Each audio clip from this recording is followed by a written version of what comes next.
Okay, dear robbers, we have noticed that unreleased WutheringWaves content has been leaked onto social media platforms. Disseminating incomplete information about the game may undermine players' enjoyment of the game as a whole, dampen the enthusiasm of content creators, and disrupt the development of future content. To maintain the health of our community, any unauthorized disclosure of WutheringWaves content is strictly prohibited. Let's work together to prevent such behavior, and we appreciate your continued support for WutheringWaves. They officially announced that they're gonna prohibit unauthorized disclosure of WutheringWaves content. Now, everyone goes and praises that, and that's fine. Here are my 2 cents. Do better.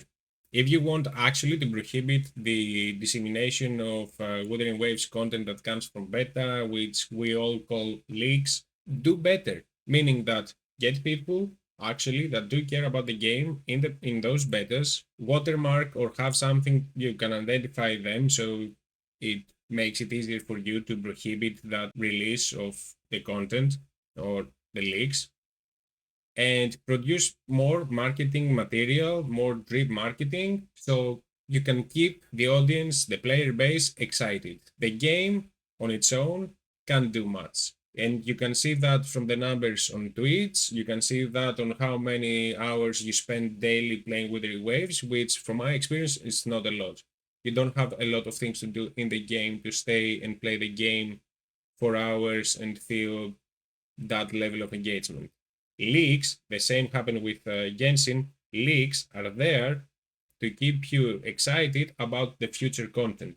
If you have no idea, no clue what the future content might be, then you are even less excited to play or return to the game if you have left it for some reason. So I do appreciate that Kuro, WutheringWaves development team, is against leaks. Oh, but oh boy, you have to do better.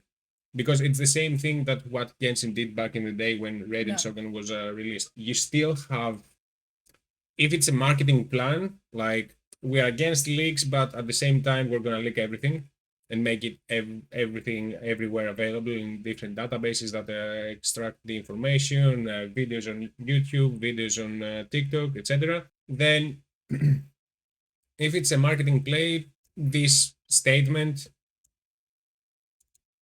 doesn't make any sense. It doesn't really make any sense.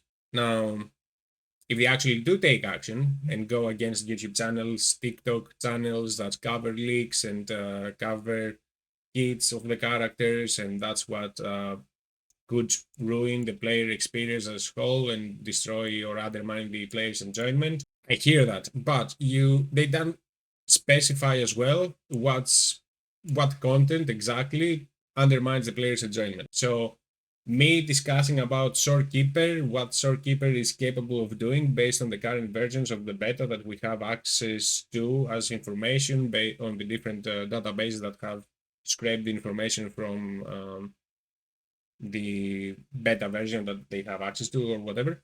Is that something that undermines the player's enjoyment or not? How do I know what undermines? So it's very vague. It's very vague, and they do that purposefully, so they cover every aspect of it, but it's not the same as the exploration or the lore or the quests or which characters are going to be introduced in the new parts, in the new area, in whatever. So there are different things that different people find enjoyment into, and because it's a gacha game and it's not like any AAA game that, like, I don't know, Wukong, right? You know what you get, you pay for that, that's all. You keep paying to pull for the characters, to summon for the characters, and I'm only referring that, and you can let me know what's your opinion, because we did a poll like 1 month ago or 2 months ago. Should we cover leaks? With the options being no, yes, or yes, but no, like be vague. The majority chose to cover leaks to some extent, either directly with some detail or vaguely discussing about the leaks.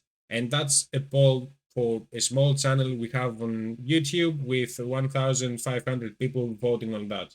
And the comments also go to the extent, yes, if it's about characters, speak about them, don't speak about events or stories. It's a gacha game. We pay money for that. We want to know beforehand if we're gonna get value out of the character before we go into that FOMO of pulling the character because I don't know other content creators or whatnot pull for that or super hype the character when it's released. So because of all of that, I'm in between. I'm not fully aligned with what the developers say unless they show that intent to cover more marketing and push out more marketing. And To me, I'm in between. Yeah. because they're saying it's strictly prohibited, but at the same time, they do not state that, okay, it's prohibited, but at the same time, are there going to be consequences? Like, what do you mean it's strictly prohibited? You do not allow it, but at the same time, you do not say like whether there are going to be consequences because Type of consequence. yes, What actions are you gonna do? yeah, and that's my issue there because okay, it's strictly prohibited. Like we already knew that without even getting into much detail. We already knew that it's prohibited in general. But it doesn't mean anything. It's like you saying to me, you're not allowed to cuss at me. Like, okay, but I'm gonna keep doing it. Yeah, and the incentive is also there. Like channels that do cover that type of content exclusively have the monetary drive to keep doing that. So Yeah. without being explicit in terms of what avenues you're gonna follow to prohibit those leaks, you don't scare them enough. Yeah, I So- don't think that is scary. I think that is just a main statement. If they follow up with something else, like as to what action they're going to take, yeah, okay, we can discuss it later. But as of now, as I see it, I don't think anything's gonna change. Yeah, and I get the frustration, right? Because there are a lot of leaks which are made for the sake of being tagged as leaks, and Yeah. they're not accurate. Yeah. And anything could change in the duration of a beta, and that's for the good, right? The character should go, or the content should go through that phase of the stress testing and all the other tests that they're gonna do, quality assurance, all that good stuff. And changes are given that will happen, and that's fine. And we are only going to receive a final product after the duration of the beta. Now, do we allow leaks to influence how the beta will be conducted? Because if you have the leaks beforehand and discuss about the character kit, we've seen that in Genshin, Dia, for example, was very badly received from the audience from the beta, but that didn't change how the beta was conducted and the character was released as bad as it was received. But you have that animosity, you have that discussion that it's kind of toxic. Yeah.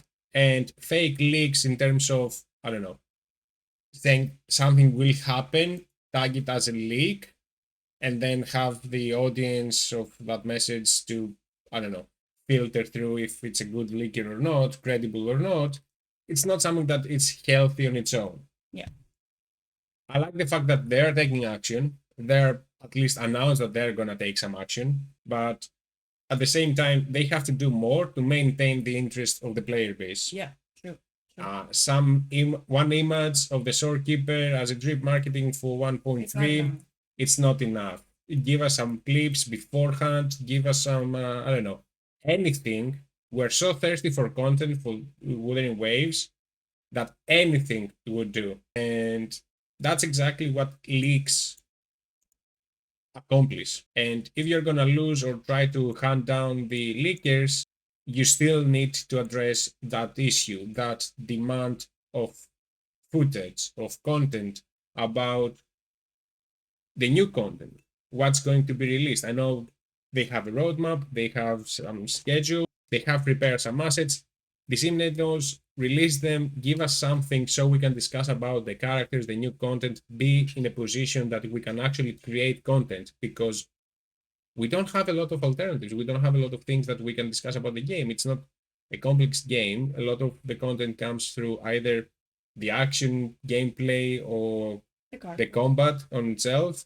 Building characters is a small portion of the content out there, and the rest is either drama videos or leaks. Give us more so we can work with you and give and prepare more content and discuss about the characters without going to the extent of covering leaks. Yeah. Thank you for watching. Like, subscribe. We'll see you in the next one.